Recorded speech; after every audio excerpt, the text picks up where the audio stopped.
তবে আমরা যেটা প্রথম থেকে বলে আসছি যে ভারতের সাথে এর আগে আমাদের যেই নতজানু পররাষ্ট্রনীতি ছিল সেটা থেকে আমরা অন্তর্বর্তীকালীন সরকার সরে এসেছি এবং আমাদের পরবর্তী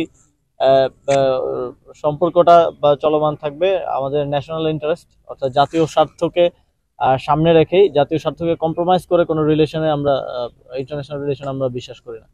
করেছে এবং তারা দুঃখ প্রকাশ করেছে। এবং ভারতের পররাষ্ট্র সচিব বাংলাদেশে এসেছে,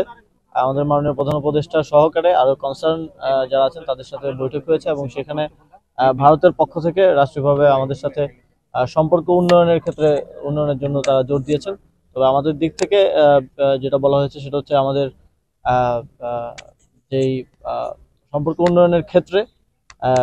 উভয় পক্ষেরই কিছু বিষয় অ্যাড্রেস করা প্রয়োজন এবং আমাদের দিক থেকে বিশেষ করে গণহত্যাকারী শেখ হাসিনাকে ফেরত দেয়া এবং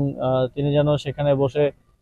যে বিভিন্ন বিদ্বেষমূলক বক্তব্য প্রচার করছেন সেটা বন্ধ করা যায়, আহ, বা, আহ, এই কথাটি বলা হয়েছে। এর পাশাপাশিও আরো কিছু ইস্যুস যেগুলো আপনারা জানেন আমাদের রেগুলার ইস্যুস, তিস্তা সহ যেই পানির বন্টন সহ যে সমস্যাগুলো সেগুলো অ্যাড্রেস হয়েছে, সেগুলো নিয়ে কথা হয়েছে।